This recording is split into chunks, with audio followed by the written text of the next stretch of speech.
तो पश्चिम बंगाल विधानसभा चुनाव के दूसरे चरण के लिए मतदान के शुरुआती घंटों में ही जबरदस्त तरीके से पश्चिम बंगाल में हिंसा देखी जा रही है। नमस्कार, मैं हूं नीलू और आज 142 सीटों पर दूसरे चरण का मतदान पश्चिम बंगाल में हो रहा है। कई राज्य के कई हिस्सों से बताया जा रहा है कि हिंसा की खबरें हैं, तोड़फोड़ की खबरें सामने आई है। पहले चरण के मतदान में हमने दिखाया था कुछ खबरों को छोड़कर कहीं कहीं से हिंसा और मारपीट की खबर सामने आई थी और बहुत शांतिपूर्ण तरीके से मतदान पहले चरण में हुआ था। लेकिन दूसरे चरण में बताया जा रहा है कि शुरुआती घंटों में ही जबरदस्त वहां पर हिंसा देखने को मिली है और ये हिंसा कहां हुई है वो आपको बताएंगे। अधिकारियों के अनुसार चापड़ा, शांतिपुर, निमतला और भांगड़ समेत कई स्थानों पर हिंसा और तोड़फोड़ की शिकायतें मिली है। भारतीय जनता पार्टी भाजपा के नेताओं ने आरोप लगाया है कि नदिया जिले के चापड़ा में बूथ संख्या 53 पर भाजपा के एक पोलिंग एजेंट पर तृणमूल कांग्रेस से जुड़े बदमाशों ने हमला कर दिया। वहीं ममता बनर्जी ने बीजेपी पर गुंडाई का आरोप लगाया है। उन्होंने आरोप लगाया है कि रात भर चली कार्रवाई में टीएमसी के कई नेताओं को गिरफ्तार कर लिया गया। देखिए, बंगाल चुनाव की बात की जाए, पीछे का इतिहास बंगाल चुनाव का रक्त रंजित रहा है। इसीलिए चुनाव आयोग ने कहा था कि पहले जिस तरह से पहले चुनाव होता रहा है वैसा नहीं होगा, शांतिपूर्ण तरीके से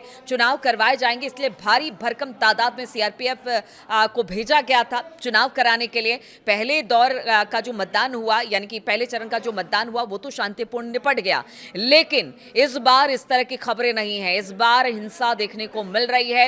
एक वरिष्ठ पुलिस अधिकारी की माने तो उन्होंने बताया कि नदिया में घायल व्यक्ति की पहचान मुशर्रफ मीर के रूप में हुई है, जिसे स्थानीय अस्पताल में एडमिट करा दिया गया है। भाजपा प्रत्याशी सकत सरकार ने कहा कि यह घटना मतदान का अभ्यास यानी कि मॉक पोल शुरू होने के बाद ही हुई है। उन्होंने कहा कि तृणमूल समर्थकों ने भाजपा एजेंट को रोका और उसके सिर पर वार किया, जिससे वो घायल हो गया। यानी दोनों तरफ से लगातार हिंसा की खबरें हैं। दोनों पार्टियां, खासतौर पर बीजेपी और तृणमूल, एक दूसरे पर आरोप लगा रही है अपनी कार्यकर्ताओं को पीटने का। कहीं पर देखने को मिल रहा है कि तृणमूल कह रही है कि रात भर कार्रवाई की और तृणमूल के जो कार्यकर्ता हैं उनको गिरफ्तार किया गया। आज सुबह भी कई इस तरह की खबरें आई हैं कि बीजेपी ने तृणमूल के कार्यकर्ता और तृणमूल ने बीजेपी के कार्यकर्ताओं को मारा पीटा है कई जगह पर। इस संबंध में स्थानीय थाने में शिकायत भी दर्ज कराई गई है। हालांकि तृणमूल के आरोपों से इनकार किया है। घायल व्यक्ति ने बताया कि 15-16 तृणमूल समर्थक उसकी ओर दौड़े, जिससे एक व्यक्ति के पास बंदूक थी और उसने कहा कि उस पर लोहे की रॉड से हमला कर दिया गया, जिसके बाद वो जमीन पर गिर पड़ा। पुलिस ने बताया कि शांतिपुर में वार्ड संख्या 16 स्थित भाजपा के कैंप कार्यालय में बुधवार सुबह को तोड़फोड़ की गई है। अब आप सुनिए कि किस तरह से तोड़फोड़ की जा रही है। वहां पर फर्नीचर तोड़ दिया गया। इलाके में तनाव इस वक्त जबरदस्त तरीके से व्याप्त है। दक्षिण 24 परगना जिले के भांगड़ में भी आरोप लगाया गया है। इंडियन सेकुलर फ्रंट यानी आईएसएफ के एक एजेंट को मतदान केंद्र में प्रवेश करने से रोका गया है, जिससे वहां पर अशांति का माहौल है। आईएसएफ नेता अराबुल इस्लाम ने दावा किया है कि एजेंटों के फॉर्म छीने जा रहे हैं, उन्हें बाहर निकाला जा रहा है, महिलाओं को वोट नहीं डालने दिया जा रहा है। हमने एजेंट इसलिए तैनात किए हैं ताकि सभी वोट डाल सके। तो इस वक्त अलग अलग जगहों से इस तरह की खबरें आ रही है। नीमतला की बात की जाए, नीमतला के बूथ संख्या 140 पर मतदान में देरी हुई। कहा जा रहा है कि सुबह 7:30 बजे तक मतदान शुरू नहीं हुआ था, जिससे मतदाताओं में नाराजगी और तनाव भी देखा गया।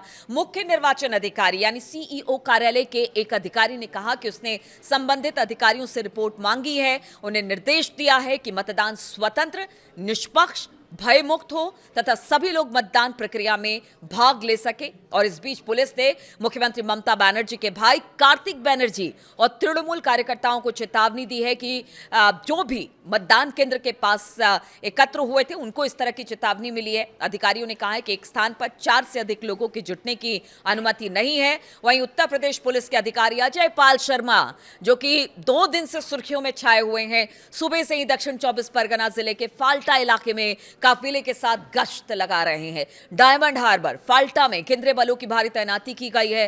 कानून व्यवस्था बनाए रखने के लिए रैपिड एक्शन फोर्स भी जगह जगह पर उनकी टुकड़ियां इस वक्त तैनात की गई है।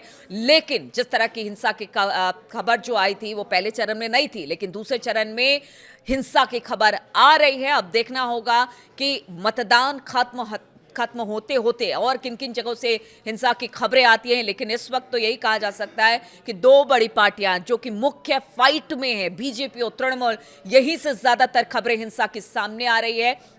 देखिए, आज जहां पर मतदान हो रहा है जिन जिन जिलों में, वो ज्यादातर मुस्लिम बाहुल इलाके हैं और कहा जाता है कि यहां पर ममता बनर्जी यानी तृणमूल का दबदबा है। ऐसे में ममता अपने आरोप लगा रही है, बीजेपी के नेता अपने आरोप लगा रहे हैं, लेकिन ये तो देखने को जरूर मिल रहा है कि जबरदस्त तरीके से शुरुआती तौर पर मतदान के दूसरे चरण में हिंसा बंगाल में देखने को मिल रही है।